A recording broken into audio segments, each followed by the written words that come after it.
Now, most Christians say that Jesus died for our sins. It's the first thing that someone who is knocking at your door will tell you.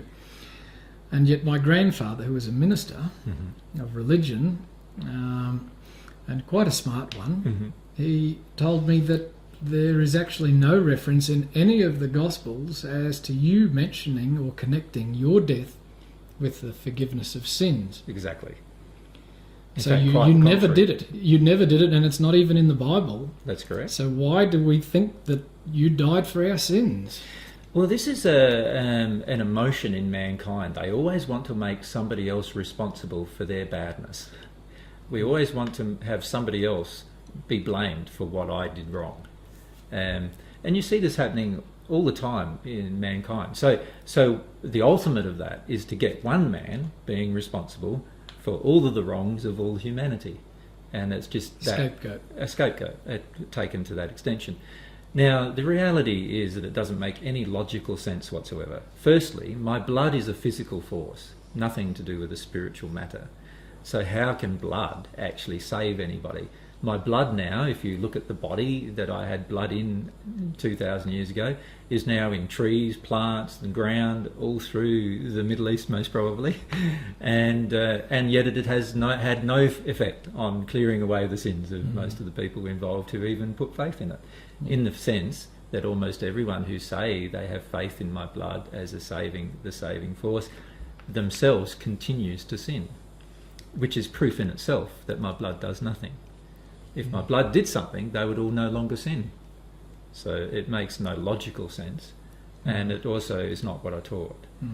In fact, I said that if you think about it, all of the gospel accounts refer to me teaching the truth about God's love entering the soul to this transformational point, which is the born-again point.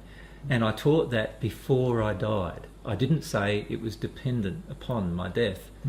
I said it was dependent upon listening to my words, which is very, very different. And this is, I feel, something that's a major distortion, again, of the truth. And unfortunately, it causes people to feel that they don't have to have any personal effort involved in the process of uniting with God. And that is a gross untruth. And unfortunately causes a lot of people to stagnate in their spiritual development. Now, I quoted this to a friend of mine in about 30 years ago, that that you never actually connected your death to the forgiveness of sins. He believed it, and he went away and he searched his Bible, and he came back and he said, here we go. It says here, John the Baptist, behold the Son of Man who has come to take away the sins of the earth. Which is exactly why I came. But it didn't say that my blood did it. No. It said, behold, the Son of Man has come to take away the sins of the earth, which is exactly a truth. The whole reason why I feel God began that process with me in the first century, and then I embraced it, because I had to actually take action to embrace the process of becoming at one with God, was so that everyone on earth was shown by God how to become at one with God, and therefore become sinless, therefore take away the sins of the earth.